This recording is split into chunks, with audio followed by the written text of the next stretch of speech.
Entidades que representam a classe médica estão preocupadas com a revalidação de diplomas de médicos formados no exterior. No fim do ano passado, o presidente Jair Bolsonaro vetou a inclusão de universidades privadas na aplicação do Revalida, que é uma prova criada pelos Ministérios da Educação e da Saúde para simplificar o processo de reconhecimento de diplomas de medicina emitidos por instituições de ensino estrangeiras. Para falar sobre o assunto, eu recebo aqui no estúdio o presidente da Associação Médica do Maranhão, Dr. Mauro César Oliveira. Dr. Mauro, bom dia. Bom dia, Adalberto. Obrigado mais uma vez pelo convite. Obrigado pela presença. Ontem mesmo, à noite, durante o dia de ontem, o Congresso Nacional analisou alguns vetos do presidente Jair Bolsonaro. Entre eles estão incluídos esses vetos relacionados a essa questão do Revalida, doutor Mauro? Exato. Eu quero parabenizar pelo tema, que é bem recente. Ontem, o Congresso Nacional, a Câmara dos Deputados, começou a apreciar o veto 54. Foi feita a votação, no entanto, os votos não foram divulgados. Hoje, a Câmara divulgará a apreciação dos votos. Se, por acaso, os vetos presidenciais forem mantidos, o Senado nem aprecia. Caso os vetos sejam derrubados, a apreciação do Senado se dará a partir das 14 horas. Esse veto diz respeito a que o presidente excluiu do projeto de lei da medida provisória 890 de 2019 a participação de universidades privadas na realização do exame que revalida os diplomas, que pela lei ela é exclusiva de universidades públicas. E quais são as denúncias que chegam à Associação Médica? O que se observa em relação a esse aspecto quanto ao Revalida? Bom, é importante entender como é que se dá o processo de revalidação. Pela lei, somente universidades privadas poderiam fazer essa revalidação. Ocorre que algumas universidades privadas elaboraram... Somente as universidades públicas. Desculpa, boa correção. Somente universidades públicas poderiam fazer. No entanto, algumas universidades públicas elaboraram um tipo de convênio que vai contra as normas legais. A exemplo da Universidade Federal de Mato Grosso, que através de um convênio terceirizava um processo de revalidação. Da seguinte forma, existe uma forma que é permitida que se chama formação complementar. A pessoa faz a prova, ele não é aprovado e ele passa por uma formação complementar que varia de 12 a 18 meses.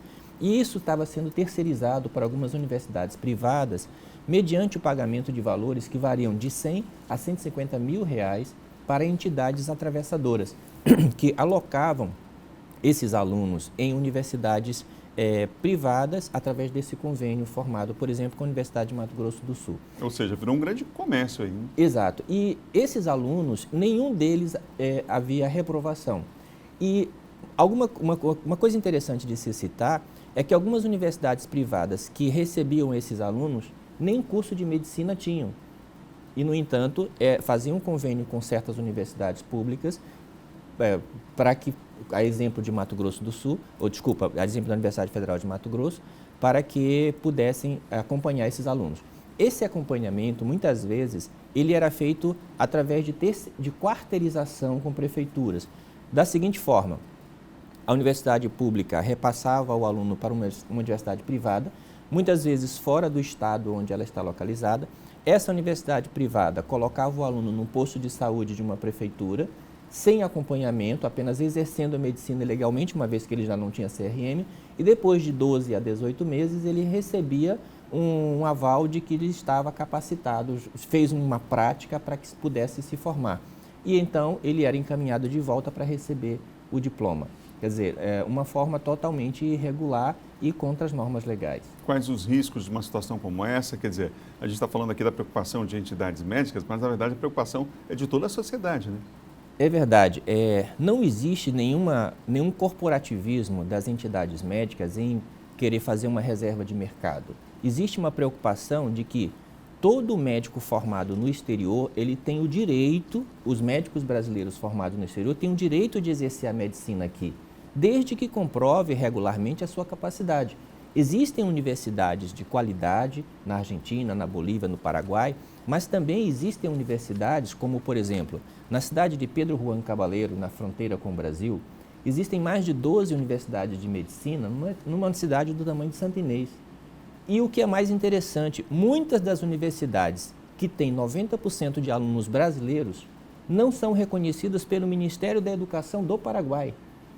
E, no entanto, a maioria dos alunos são brasileiros, mas são reconhecidos pelo Brasil. Bem estranho. Exatamente. Como é que o MEC, o Ministério da Educação, aqui se posiciona sobre o assunto? O ministro já se posicionava favorável a algumas dessas medidas que foram vetadas pelo presidente Jair Bolsonaro.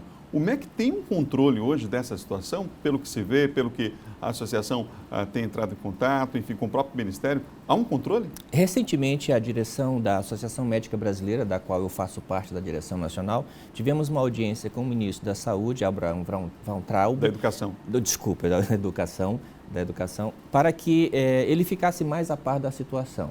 O MEC, em um passado recente, foi bastante omisso no acompanhamento. Para você ter uma ideia, não existe uma regulamentação do MEC para transferência de alunos. Por exemplo, se um aluno ele faz 3 anos numa universidade particular no exterior e quer transferir para uma universidade particular no Brasil, não existe uma regulamentação específica que vai explicar de que forma isso deve acontecer.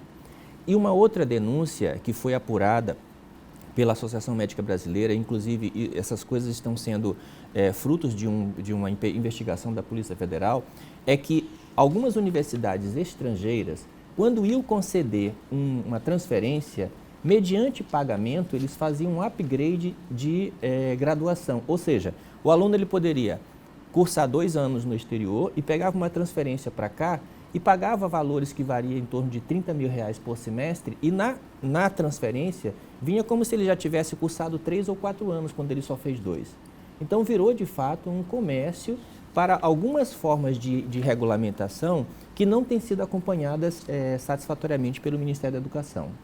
Quero agradecer aqui a presença do presidente da Associação Médica do Maranhão, doutor Mauro César Oliveira. Obrigado pela presença. Vamos continuar acompanhando. O Congresso, a pauta está trancada no Congresso. Vamos continuar acompanhando aí em relação a esses vetos do presidente Jair Bolsonaro. Muito obrigado. De nada, eu agradeço. Quero deixar a mensagem de que a Associação Médica Brasileira, ela apoia os médicos que fazem faculdade no exterior. No entanto, quer que a proteção da população esteja através de um exame confiável. E que fique claro, independente da nacionalidade desse médico. Né? Exatamente. Obrigado, doutor.